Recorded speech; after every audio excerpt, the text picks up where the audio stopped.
अहोई अष्टमी व्रत कथा इस प्रकार से है। जय हो अहोई माता की। प्राचीन काल में किसी नगर में एक साहूकार रहता था। उसके 7 लड़के थे। दीपावली से पहले साहूकार की स्त्री घर की लीपा पोती करने के लिए मिट्टी लेने को खदान में गई और खदान में कुदाल से जब मिट्टी खोदने लगी तो देव योग से उस जगह एक सह की मात थी। सहसा उस स्त्री के हाथ से कुदाली सह के बच्चे को लग गई, जिससे सह का बच्चा उसी क्षण मर गया। ये हत्या हुई देखकर उस स्त्री को बहुत दुख हुआ, परंतु अब क्या हो सकता था। वे स्त्री पश्चाताप करती हुई अपने घर आ गई। कुछ दिन के बाद उस स्त्री का लड़का मर गया। फिर दूसरा और तीसरा, अर्थात 1 वर्ष में उसके 7 लड़के मर गए। इस पर वे स्त्री रात दिन अत्यंत दुखी रहने लगी। एक दिन उसने अपने पड़ोस की स्त्रियों से रो रो कर कहा कि मैंने जानबूझकर कोई पाप नहीं किया है। हाँ, एक बार मैं मिट्टी खोदने को खदान में गई थी। जब मिट्टी खोदने में सहसा मेरी कुदाली से एक सेह का बच्चा मर गया था। तभी से 1 वर्ष के भीतर भीतर मेरे 7 लड़के मर गए। ये सुनकर उन स्त्रियों ने धैर्य बंधाते हुए कहा, तुमने तो ये बात हम सबको सुनाकर पश्चाताप किया है। इससे आधा पाप तो नष्ट हो गया है। सो अब तुम उसी अष्टमी माता भगवती की शरण में लेकर सह और सह के बच्चों का चित्र बनाकर पूजा करो और क्षमा याचना करो। ईश्वर की कृपा से तुम्हारा समस्त पाप धुल जाएगा और तुम्हें पहले की तरह से ही पुत्रों की प्राप्ति हो जाएगी।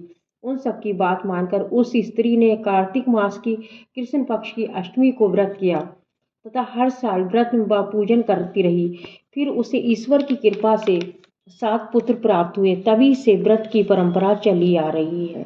जय हो अहोई माता की। दूसरी कथा इस प्रकार से है। प्राचीन काल में एक साहूकार के 7 लड़के और 7 बहुएं थी। एक बेटी थी।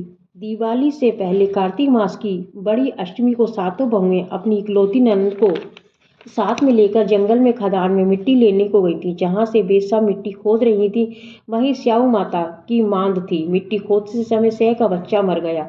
स्याऊ माता ने कहा कि तूने मेरा बच्चा मार कर मुझे निपुत्री कर दिया है, इसलिए मैं तेरी कोख बांध दूंगी। तब वो ननद अपनी 7 भाभियों से बोली, तुम में से कोई मेरे बदले अपनी कोख बंधवा लो। 6 भाभियों ने अपनी कोख बंधवाने से इनकार कर दिया, परंतु छोटी भाभी सोचने लगी, यदि मैंने अपनी ननद का कहना नहीं मानूंगी तो कहीं सास जी मुझसे रुष्ट ना हो जाएं। ये ऐसा विचार कर उसने अपनी ननद के बदले अपनी कोख बंधवा ली। इससे जब उसके लड़का हुआ तो वे 7वें दिन मर गया। इसी प्रकार उसके 7 लड़के हुए और मर गए।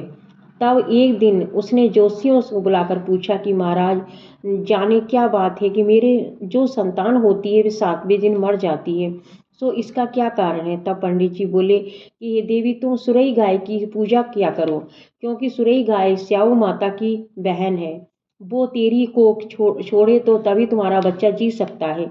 इसके बाद वे बहू नित्य प्रति प्रातः काल उठ कर के चुपचाप सुरई गाय के नीचे सफाई करके अनेक प्रकार से सेवा खिदमत करने लगी।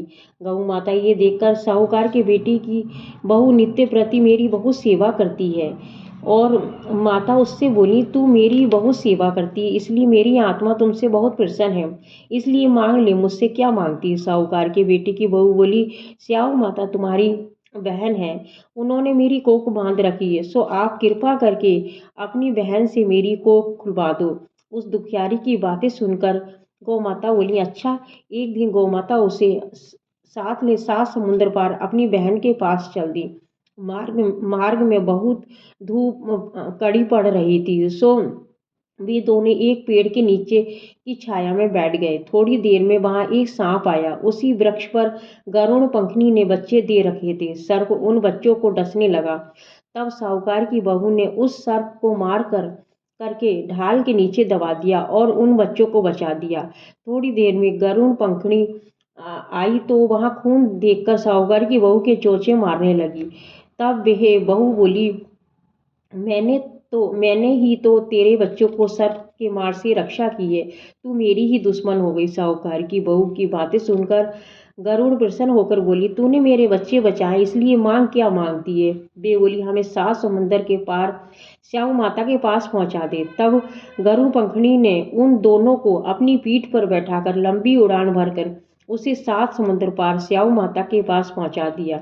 स्याऊ माता अपनी बहन गोमाता को देखकर बहुत प्रसन्न हुई और बोली, बहन, बहन आज तो बहुत दिनों में मिली हो। फिर बोली, बहन मेरे सिर में जुएं बहुत पड़ गई हैं। तब वो सुरई गऊ बोली, मेरे साथ मेरी भक्तनी आई है, ये तेरी सब जुएं निकाल देगी। आज्ञा पाते ही साहूकारनी ने स्याऊ माता को चुन चुन कर सब जुएं निकाल दी। और स्याऊ माता बोली, तूने आज मुझे बहुत आराम पहुंचाया है, इसलिए मैं तुझसे बहुत प्रसन्न हूँ। सो आज जो चाहे सो मांग ले, मैं तुझे दूंगी। तब साहूकारनी बोली, वचन दो तो मांगू। स्याऊ माता बोली, अच्छा वचन दिया। कहा कि यदि मैं अपने वचन से फिरूंगी तो धोबी कुंड की कंकरी हो जाऊं। तब साहूकार की बहू बोली, मेरी कोख तुम्हारे पास बंधी पड़ी है, सो कृपा करके खोल दो। उसकी ये बात सुनकर स्याऊ माता बोली, तूने तो मुझे ठग लिया, मैं तेरी कोख कभी नहीं खोलती, परंतु अब तो खोलनी ही पड़ेगी।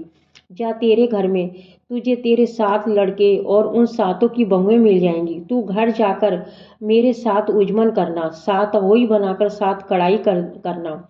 ये सुनकर जब वे घर लौटकर पहुंची तो वहां 7 बेटे और 7 बहुओं को घर में बैठे मिले। ये देखकर वे बहुत खुश हुई। तभी उसने 7 अहोई बनाई, 7 उजमन किए, 7 ही कढ़ाई की। दिवाली के दिन उसकी जिठानियां कहने लगी, जल्दी जल्दी अपनी चौका पूजा कर लो, अन्यथा छोटी बहू बच्चों की याद करके रोने लगेगी।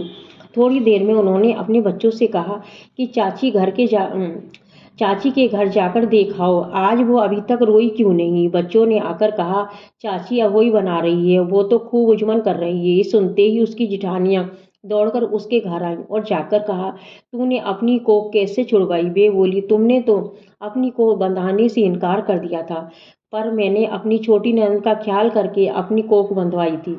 तब स्याऊ माता ने मुझ पर कृपा करके मेरी कोख खोल दी है।